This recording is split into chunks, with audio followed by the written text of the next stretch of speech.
So recently, pa nagla-livestream ako during morning sa aking TikTok channel to help some of our viewers, mga followers, to decide kung ano mga smartphone na pwede nilang bilhin, to give them some solution to their problems every morning, Isa sa pinaka-common na question na natatanggap ko is that kailan bababa ang presyo ng smartphone? When is the best time to buy? Now, I did my personal research on this one, talked to several different executives in the smartphone industry, and I would give you the answer right after this quick intro.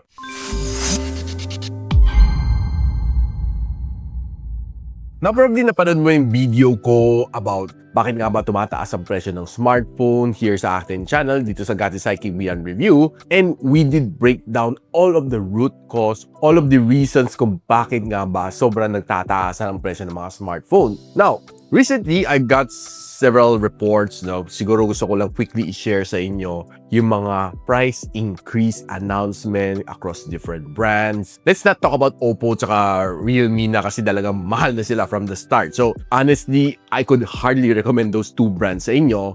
Of course, it's being real talk lang naman. So, let's start off with Honor. I got one particular lang, Si Honor X5C, I got a announcement na dating 7,999, it would be having a new price at 9,999, effective immediately. I got this report from one of my trusted sources, and totoo nga, tinaasan nila presyo nila. Now, of course, we also got news from our friends from Nubia Philippines. Let's take for example, si Nubia Neo 5 5G na dating 10,999, ngayon maging 12,999 siya. Neo 5 GT dating 17,999, ngayon you'll be buying it for 20,999.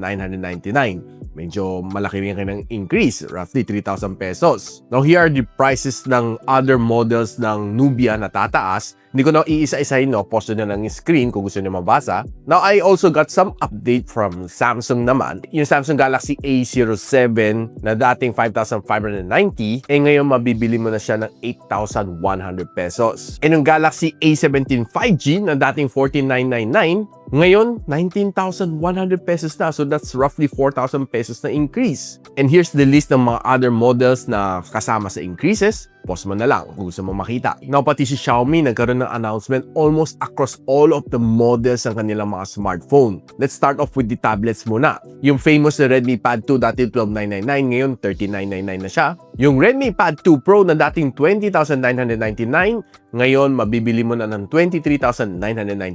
And yung Xiaomi Pad 8 Pro na dating 38,999, ngayon 42,999 na. 4,000 pesos na increase din. Kahit yung mga budget series ni Redmi A7 Pro, dating 5,999, tumaas din ng kundi. 6,299 na siya ngayon. If you want to see the complete list, pakita ko muna sa inyo. Now, to my surprise, pati yung bagong launch na Xiaomi 17T series kasama din sa price increase. Yung Xiaomi 17T na 33,999, ngayon 37,999 na siya. And yung Xiaomi 17T Pro, 47,999, ngayon, ay Diyos ko, 52,999 na siya. And here's the complete list kung gusto mong makita. Now, those are just some tips of the iceberg. Marami pa ako hindi nakukuha na ibang brands from Vivo, from Huawei, from Honor, and from mga Transsion na group, So, lahat yan may kanya-kanyang price increase kasi narinig ko rin sa live stream ng Infinix PH na magkakaroon din sila na price increases, price adjustment. Now, siguro the next question mo sa akin is, kailangan ba talaga is the best time to buy? I would say the best time to buy is now. Ngayon na, as in now na. Ba't ko nga masasabi yun? Kasi this coming 8/8, I think siguro bababa ng konti, pero babalik din siya sa normal price. Just bibigyan lang kayo ng ilang piraso na naka-discount din, wala na.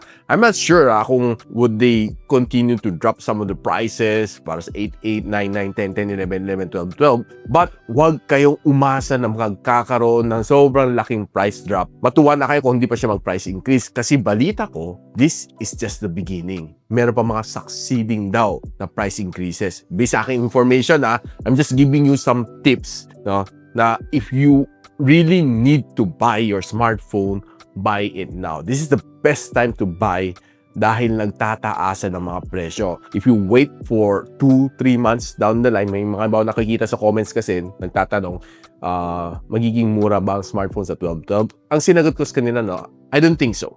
Siguro, if ever man, sa biggest sale, 11/11, probably you might get some discount, big vouchers. Pero other than that, I don't see any big discount coming, any big bagsak presyo coming dahil talagang mataas ang cost ng manufacturing ng mga smartphone ngayon. I think 2026 is a bad year to buy yung mga gadgets, smartphone, tablet, PC, mga laptop. I think this is not the best year to buy.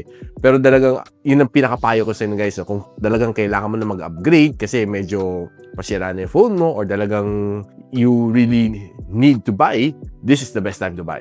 Huwag na kayo magpatagal kasi nagbigay ako ng advice last year, November 2025, and sinabi ko sa kanila the prices would definitely increase. And nakikita nyo rin naman sa Poco, di ba? Grabe yung mga presyo, nagliliparan. Hindi ko na ginawa ng listahan yung Poco, no? Kasi yung Poco nakikita naman natin mostly online. Yung F8 Ultra na dating 39,999, ngayon mabibili mo na siya ng 52,999.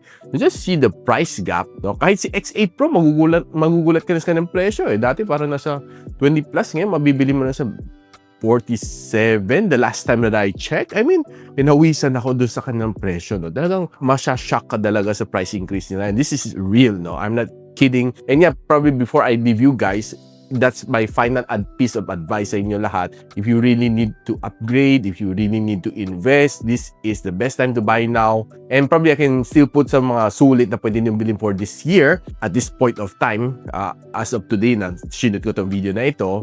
Today is already August 7, 2026.